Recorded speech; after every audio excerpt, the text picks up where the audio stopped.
Hello, Tim Wilmot here, and welcome to my watercolor tutorial.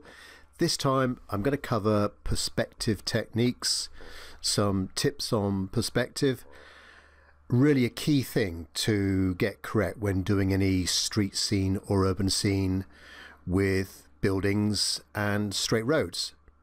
Now, just before I go on to this video, it's free to watch but not free to produce. If you do like these videos, please consider supporting me via Patreon at www.patreon.com/Tim Wilmot.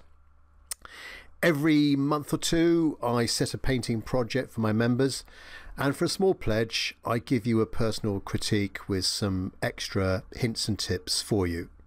For more details, please go to my Patreon site. You'll find the links in the description of this video.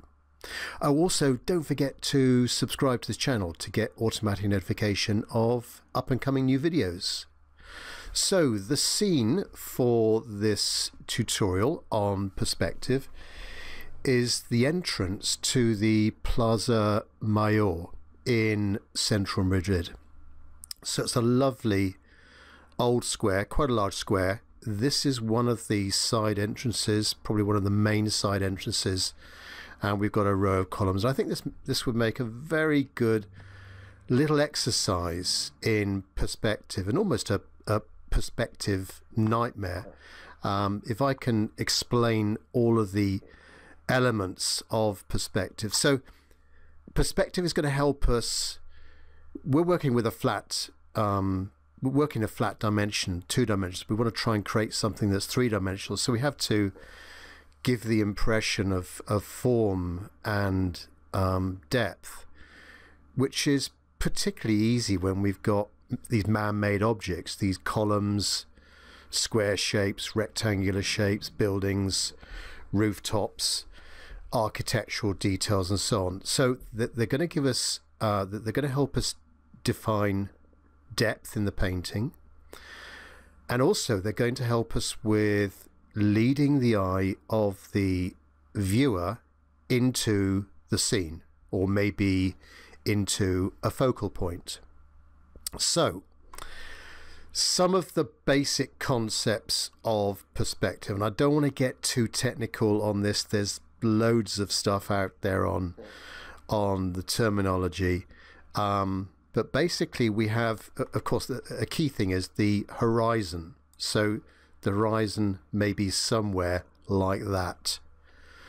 Then we've got lines going towards the horizon and a vanishing point. They're called orthogonal lines. So for example, well, let's take at the very top of the columns here, and if I lead my eye down the top of the columns and keep going, we'll eventually hit that horizon line, and then likewise at the bottom of the columns we go up and we will hit that vanishing point. Again, those two lines will meet at the vanishing point.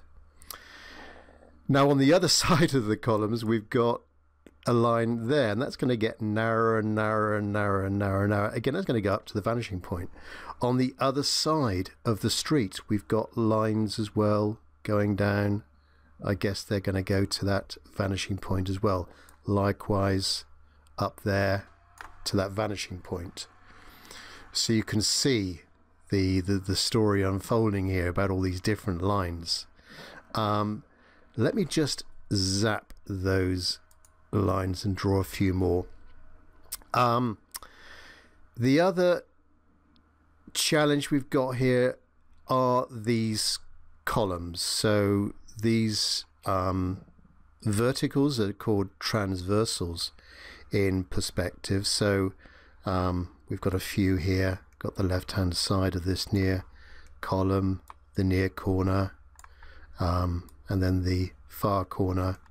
So these columns, the distance between them are decreasing into the distance, and that's another thing to get right.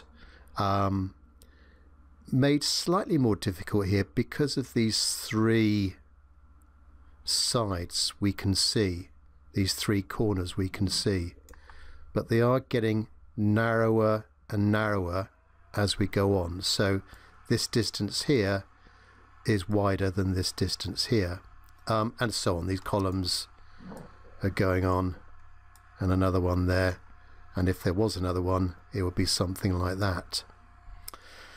So there's that to consider. Also, the horizontal lines between these blocks that are making up these columns as well. So there's one there, for example, that we can see quite clearly, one there, and then as we get lower down, they're sort of going slightly top left to bottom right. Above the horizon line, they're going from bottom left to top right, so something like that. A little bit more pronounced nearer to us. Do you see there's that kind of fan angle appearing either side of the horizon line, the horizontal horizon line. Other aspects of perspective here, well, we've got this archway, the top of the archway leading into the square, the far side of the square as well, so they're all kind of parallel, they're quite easy to do. The bottom, again, because that's near the horizon line, that's going to be fairly horizontal. And then this top right hand side of the arcade, and then we can't see it because these people are obliterating the street level, but the bottom of the street comes something like that. So lots of lines to consider. The easy way I try to think of these lines and the angle of these lines, I do often see people when they're trying to get perspective right, a common trap is that you end up with a sort of bird's eye view, looking at almost as if you're on a ladder and you're looking down at the scene. So try and compensate for that. It becomes with practice. But the way I try to think of these lines, trying to get the angles right, is either as the angle, the degree of that angle. So, for example, there, that line there is almost 45 degrees between the horizontal and the vertical. Or another way of doing it, well, that's almost 45 degrees as well. Another way of thinking about it is imagine a clock, okay? And this one is almost 7:30. If I can try and think of another analogy, so let's look at that line there. This one here is almost 8 o'clock or 2 o'clock, if you see what I mean. So that's the challenge that presents us in this perspective nightmare. But I'm going to try and make things really easy for you in the way I do the drawing. It will come with practice. So let's see how we get on. So first step, get the drawing right. So with my pencil, a fairly soft pencil, I'm just lightly drawing in these main lines. So starting with the top of the columns and the end of the arcade, and remembering about that almost that 45-degree angle, or 10:30 if you want to think of it that way, and then some strong verticals, or in perspective the transversals if you want to be technical. But these will, as they're coming towards me, they are getting wider apart, so it's going to give it that impression of distance and depth. as I said, the tricky thing here is that I've got 3 lines per column, the 3 corners that we can see, and just trying to get those, all the dimensions correct for that. So I'm just drawing the tops of them, and then if they do appear right, continue all the way down to the bottom of the column. So there's the bottom of the columns there, almost a sort of mirror image of the top, a similar 45-degree angle.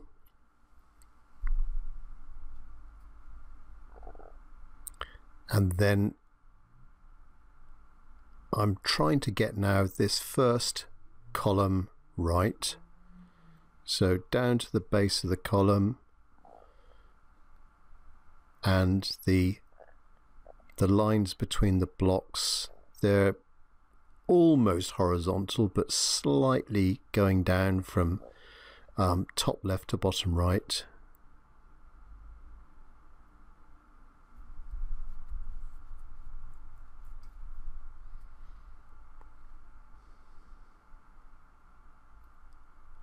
Column number 2, left hand edge that's in the sunlight, right hand corner,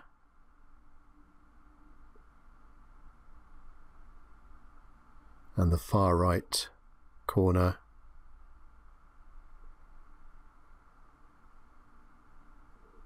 So you see, as I'm going further up the column, the angle is changing from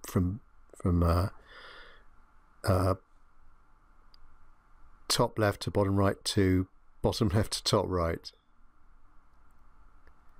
And then the third column. Now as we go further on, we can't actually see over into the left, the gap over to the left. That's all being closed up. I'm just doing some cross hatching here, which I do sometimes put that in just to give me a visual indication. We probably won't see that when we get in the deep shadows, but that's going to be the darker areas, the side of the column in shade, and so that shading, that cross hatching doesn't really matter. That's going to, you won't be able to see that in the end painting.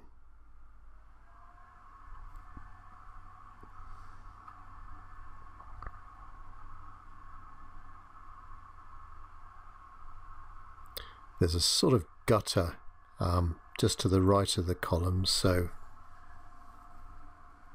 that's that line there.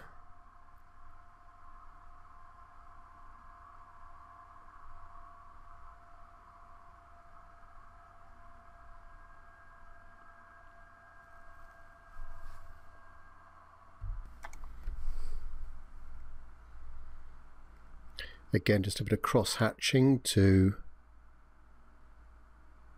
show me where I'm going to put those shadows.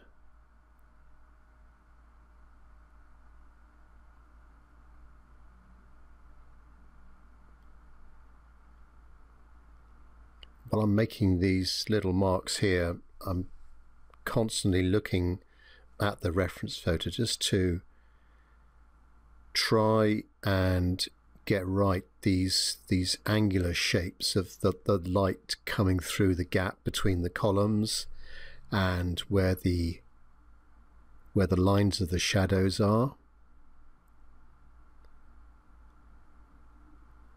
And that's another aspect of the perspective, these shadows going across the pavement.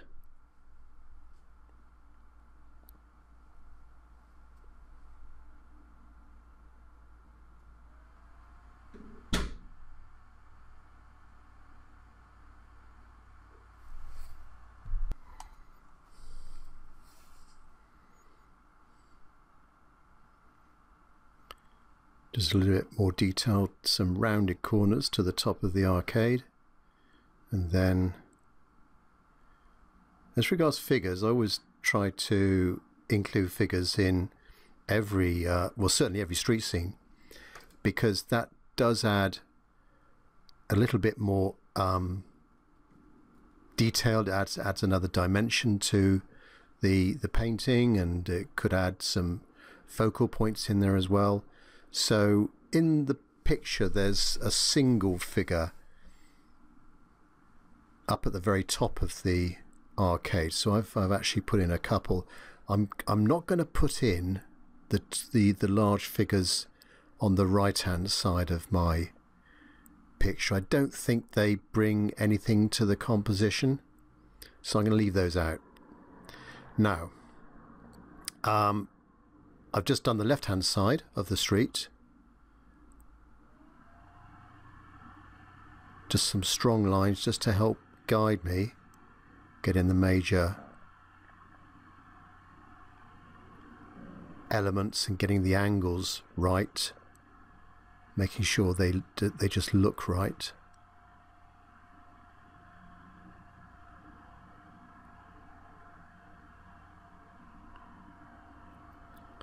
So that is about it for the drawing. The main shapes are defined. I wouldn't actually go on to start painting until I'm absolutely sure that the drawing is correct. There's no point committing and putting paint on the paper if the drawing is incorrect. So, second stage, our initial wash. Now the brush I'm using here, it's a new brush I've come across. It's a little flat brush, or a Hake brush from Princeton. It's called I think it's called a Neptune brush. So I'm just sort of trying it out here. I could have used a mop brush, to be honest with you, but I wanted to try and put this new brush through its paces. So this is a flat brush. I just started with a bit of a sky colour. I've actually gone over the edges of the drawing, which doesn't matter. You need to do that, otherwise you could end up with some funny edges occurring, and I do want to make sure that area is kept light and that the darker areas around it don't bleed into that sky. So that's why I went over those outlines. Now some of these columns, they've got a lovely texture to them, old stonework, and they've got like a pitted surface. It's not smooth, it's rough, very, I guess, very tactile. And to try and replicate that in watercolor and using rough paper, I'm not actually using ultra rough paper here. This is cold press, so it's a medium texture. It does have a little bit of a rough texture to it. So as I'm with this flat brush, and while it's not too wet, there's not too much paint on the brush, and particularly if I'm using a fast motion like that, I do get a few gaps appearing. I'm not covering the paper totally, so that's just going to give the impression of these little dimples and the texture of the stonework just catching the light in this quite bright scene. I think this photograph was taken, well, it was taken a good few years ago, but it was in the summer. I can remember it being quite a hot day, and probably about midday-ish. So sun's very strong, and that's going to work well in watercolor as well, having these strong contrasts, lots of differences in the values between the lights and the darks. So just continuing on now, just basically covering up the whole paper, but preserving those little speckles of light on the columns.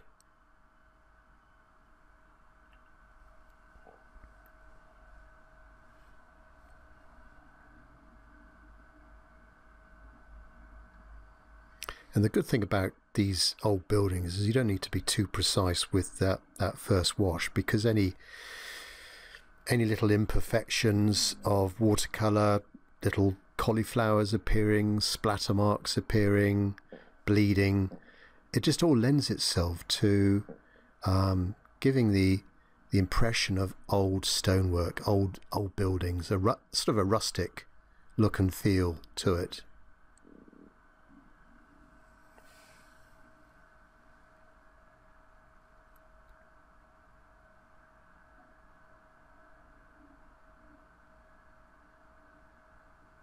Now this column is still a little bit damp, but I'm going over with a second layer of slightly thicker consistency paint.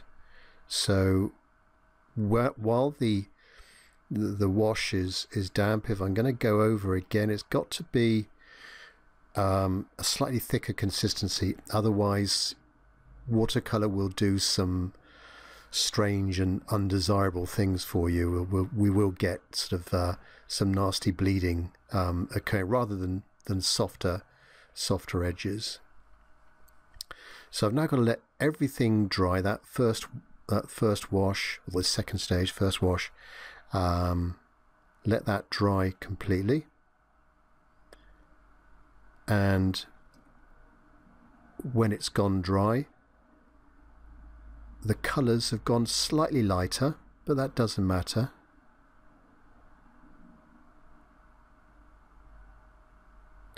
And we now go in with slightly darker colours. Again, notice as I'm dragging down the brush on the rough texture, we're getting those gaps appearing.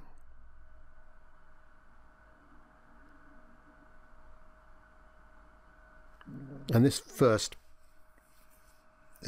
wash, or these initial stages of the painting, I very often think, what on earth am I doing?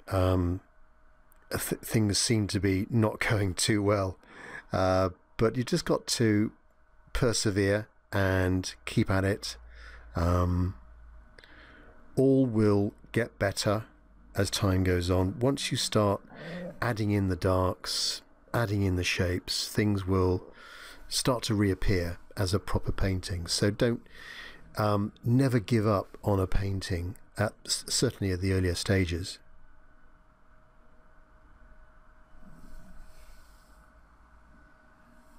So a change of brush.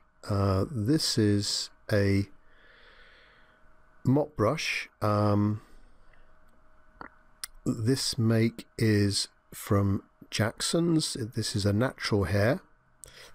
That Princeton Neptune brush, that was actually synthetic hair, and it's a sort of the hairs are very similar to the Raphael brushes I use, which are also synthetic, and they give the performance of natural hair. Now this, over on the left hand side here, this is almost background. I don't want to have too much detail, just giving the impression of the architecture over there on that side. Also with the way the directions in which I dragged the brush was replicating the lines of perspective as well, those orthogonal lines going towards the vanishing point. And as I get down towards the bottom, I'm going a little bit darker and going right up against that column. It's starting to appear as a column. Before, we didn't know what it was, but now painting around it, a bit of negative painting around it, suddenly the column appears. So the gap between the first column and the second column.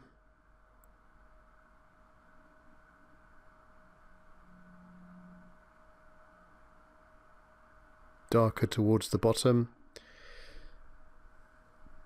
If I could describe my palette to you as well. So leading from the top, I've got neutral tint, or you could use Payne's grey. This is really great for speeding up, getting some dark, so adding it to something else. Not often using it neat, but mixing it in with another colour generally is what I do. So below neutral tint is burnt umber, and you can see there I'm actually brushing across those two compartments, so I picked up a little bit of neutral tint and burnt umber there together, which I often do. So they're some of these colours are complementary to each other, and in just dragging the brush across the top, I pick up some interesting combinations. So going further on down, I've got burnt sienna, third one down, then yellow ochre, viridian green, then cobalt green, and cerulean blue, which I use for the sky mainly, cerulean blue. Then I've got cobalt blue, ultramarine blue, then alizarin crimson, Windsor red, which is a bright red, and then a light red, and cadmium orange, and down the bottom is lemon yellow. So right hand side, a bit like the left hand side, not too much detail. I'm just following the lines. That's why the initial drawing was very important. Just following those lines.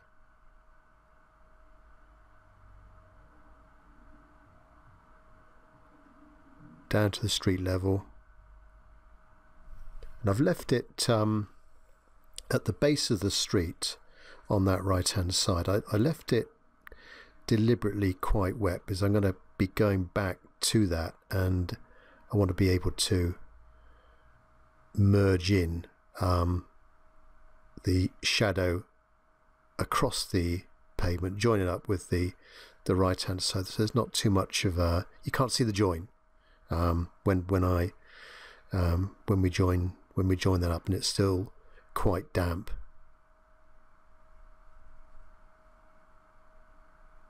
Now the colours, like the initial wash, the colours may appear quite dark, but they will go lighter. So in watercolour, you've got to try and compensate that, and it will come with practice.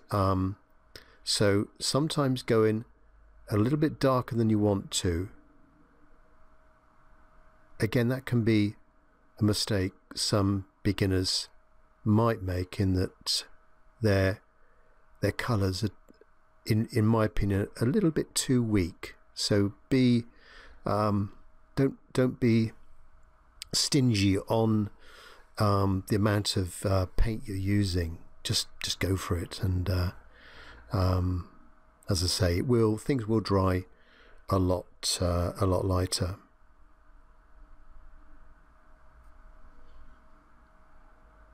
So with these shadows, these diagonal shadows, that adds quite another nice dimension to the painting. Those shadows going across the columns like that, and another sort of the other thing I quite like about this painting, and that works quite well in composition, is repetition. So fence posts or columns, parked cars going up the side of a street. It's repetition. It's leading the eye in, and that those diagonal lines, I think they're quite pleasing to see, as well as the strong the strong verticals of the column. Now, I did do a little bit of splattering with the mop brush, just to, over on the left hand side, just to add a little bit more texture to that side, so it's not too boring. And there we are. I've just speeded up things with the hairdryer there. Still quite damp though, particularly around the end of the arcade. But I wanted to make those shadows of the columns quite dry before I go on to the next stage. Now, the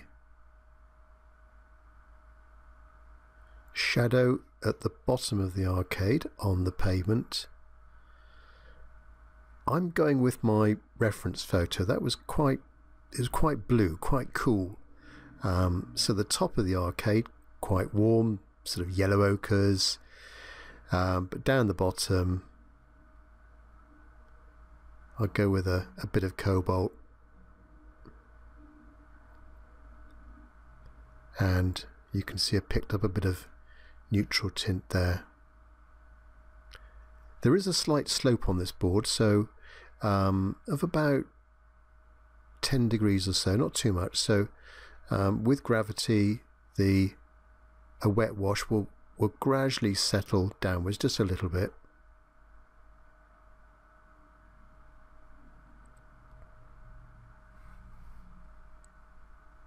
So we've got that shadow, the shade within the arcade is not all one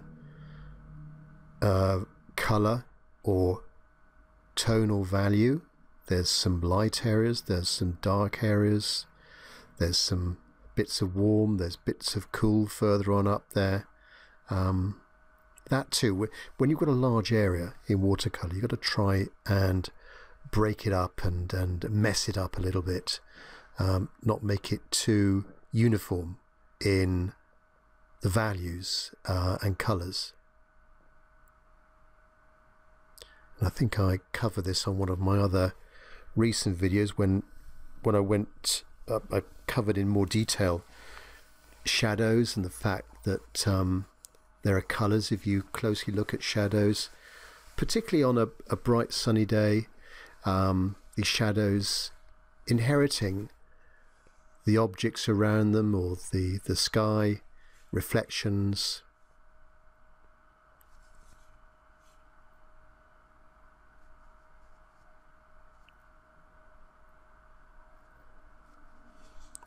I would normally paint from the top of the page down to the bottom to prevent any smudging, but for some reason I'm going against my normal inclination and going upwards.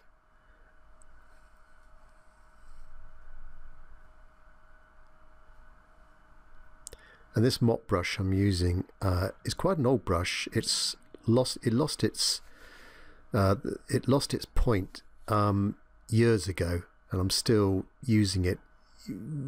When you don't have that fine point or a fantastic edge, sometimes you get some interesting brush strokes, marks appearing when the brush isn't too perfect, which I quite like. So I've kept it, and I probably will replace it at some stage with a new one. So you see there the shadow on the right hand side of the column is a lot darker than the shadow to the left, which is, it's got more light within it. So I've got to make sure the backs of these columns here are a lot darker.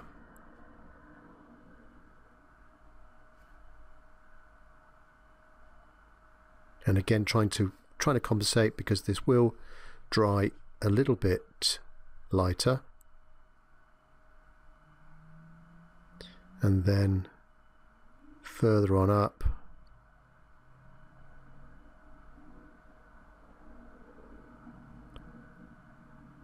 The paint now is in consistency as a sort of medium thickness, I would say. It's not too wet, not too dry, not too much paint on the brush. I do want to, as I'm going further away, I need to be a little bit more precise with the edges and the lines, and trying to see the outlines that I made in my initial drawing. As you can see, the areas that I did the cross hatching with the pencil drawing, you can barely make those out now. They've disappeared really, so you don't need to worry about that. Now, across the top of the arcade,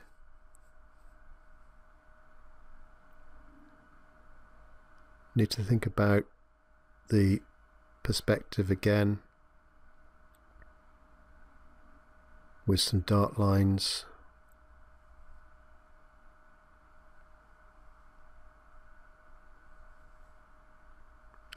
Figures, which are quite easy to see on through my outline sketch. First figure, join it in with the shadows. They bleed into each other. Next figure, let's have this one at a slightly different angle. And these figures are quite easy because they're just silhouettes. We don't need to, and they're in the distance as well, so we don't need to worry too much about detail. But I think with two figures, you need to, if the figures are together, you need to have them a slightly different poise. Sometimes I fall into the trap of making them look identical, and it's like they're doing a three-legged race, and they're too synchronized with each other. So got to try and differ the poise or the angle of those figures, the size of the figures.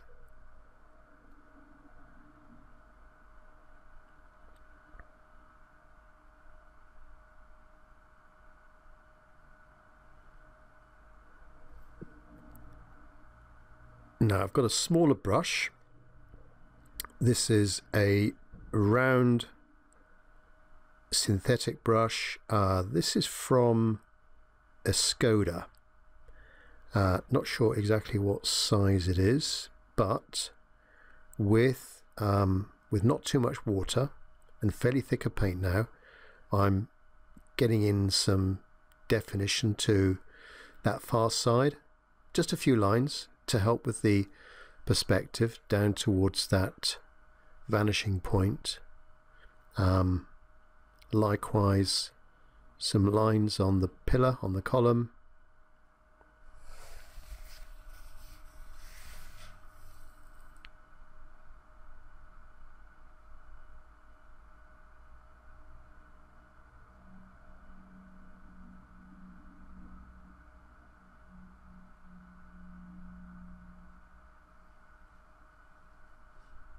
And then up the second column.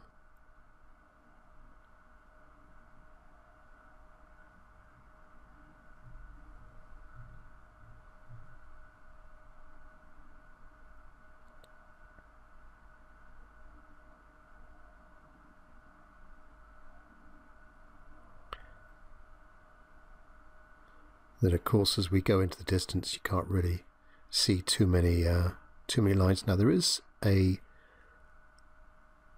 lamp coming down from the ceiling, so I'll just indicate that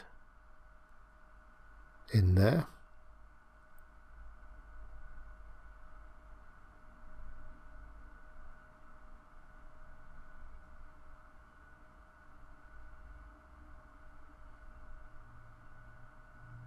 And then these background buildings, not too dark. I want to make sure value-wise the impression is that that's on the other side of the square. They're about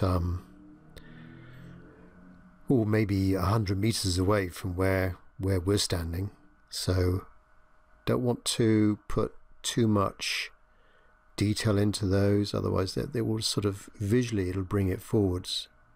Now just a bit of splattering with that same brush, clear water.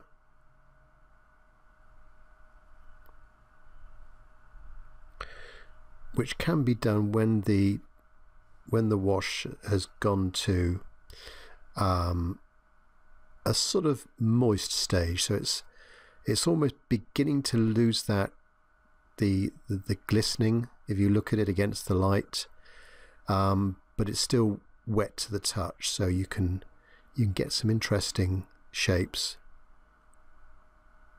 on that surface, but don't overdo it. I've probably gone to the limit of what I could have got away with there.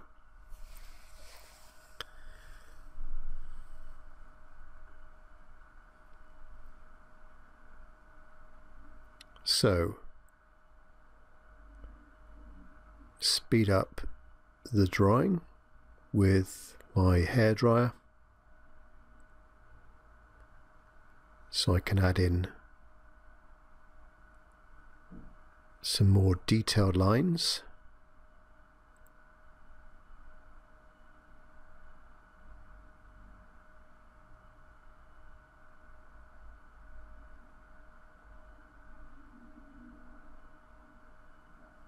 And the paint's going just a little bit lighter, which is just what I want it to do.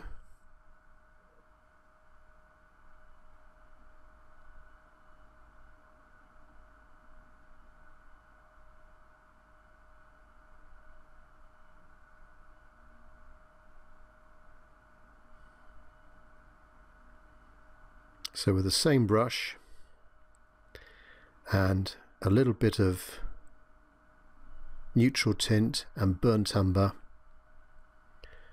we can now add in a bit more detail to the stonework.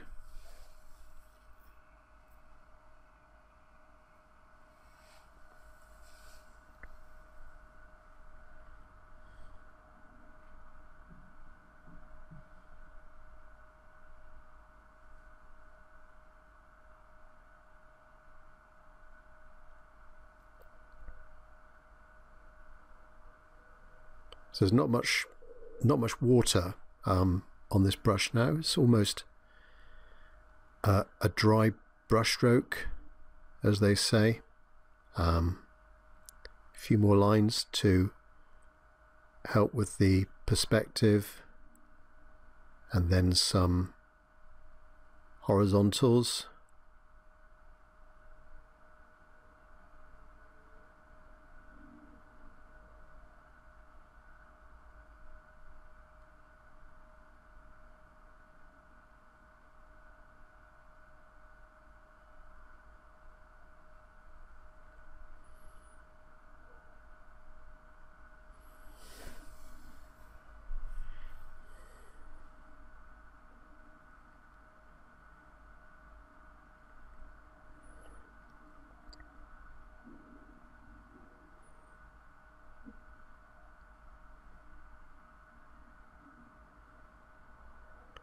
So just touching up different areas with this brush.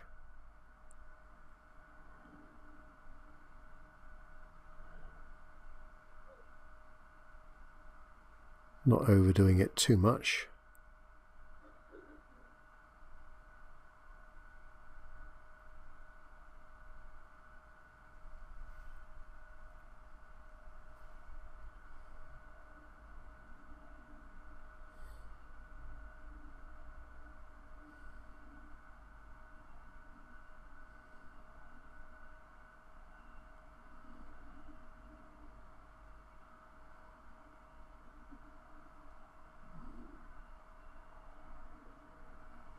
some darker lines.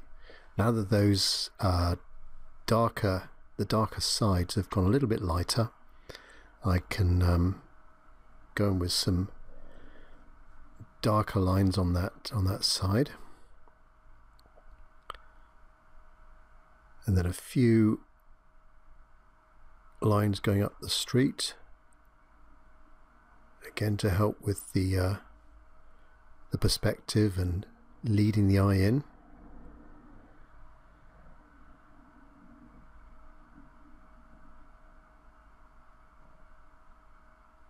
Maybe a little grill there, just to, like a drainage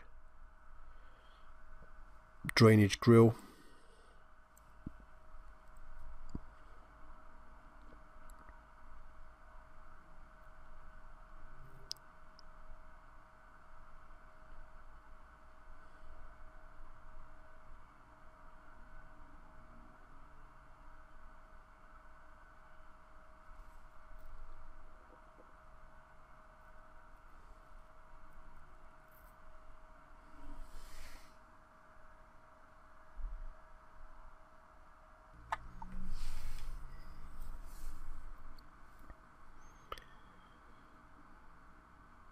So we're nearing the end of the painting now,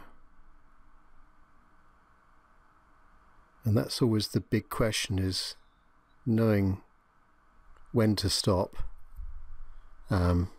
which I guess does come with practice, but there's a law of diminishing returns with painting, particularly watercolor painting, and if you're painting in a sort of loose style, you're not trying to be too tight, you can end up doing too much. So these little details I'm putting in here, not putting in every single line that I see, or every single gap, or every single window, or every single little spot, and so on. It's just a few here and there, but just keeping an eye on when enough is enough. For example, there on the left hand side, the balcony. So just a few lines to indicate that, not every single line, a bit of lost and found, dragging the brush over, not continuous lines, gaps in them, just so it's not too, it can't be too perfect, but not overdoing things. So with the point of the brush now, just adding a few little dots on the face of those columns, which you could do with a little bit of controlled splattering with a small brush, or possibly even with a toothbrush, something like that. That would work as well. And standing back, and I think we're almost done. So here is the end painting. A scene, let me just move the reference photo over the left hand side for a second. A scene from Plaza Major. Hopefully I got that pronunciation right for my Spanish viewers, listeners, in Madrid. Lovely square, and this is one of the entrances, and a good exercise in perspective. All sorts of things going on here with the street, these columns, the gaps decreasing in the distance, these different lines that we had to contend with. As regards the overall composition, I did try and simplify some things. So things to remove, things I didn't bother about. Well, first of all, we had that parasol on the left hand side. Don't think that really did anything for the scene. It would have just detracted from, I want to keep the viewer in this kind of area here, and I wanted to focus on the texture of these lovely columns. So that's why I could have included it, but there was this sign here. I was sort of 50-50 whether to include that in. It has quite a nice little shadow, and a little sort of pointy bit to that shadow as well. That could have been quite nice to include, but when you start then thinking, well, what am I going to have on this sign, and all these ice creams and cornettos and so on, then you just get bogged down in all the detail and detracting from the objective of the painting, which was an exercise in perspective and the texture on these columns. So I did away with that. This object here, don't know what it is, don't know if it's a suitcase or something, bit of street furniture, did away with that. And these people on the right hand side there, over on the right hand side, I did away with those, but I did keep quite like that figure in the distance, and I added a companion to that. So let me just close that down, go back to my end painting. So we used a number of different watercolor techniques here, particularly the dry brush to, if you can see on the detail, and using rough paper and using a dry brush and a fairly flat edge, the brush at an angle, at least a 45-degree angle to the paper, and then fairly quickly in one line dragging the brush down, and we get these little speckled marks appearing. Very good if you're doing say a sunset at sea, and you want to have the sunlight dappling on the water surface. Again, we'd use a similar technique to that. Then plenty of wet in wet used over here, very loose. Maybe this side, this lighter area here, could be some sunlight coming through, or a gap or something, just a little bit more of an interest on that right hand side, but deliberately on the right hand side and over on the left hand side, very, very simple, not overworked at all. And then it's just a case of once the main shadows were in, when the shadows went in, that kind of formed these columns straight away.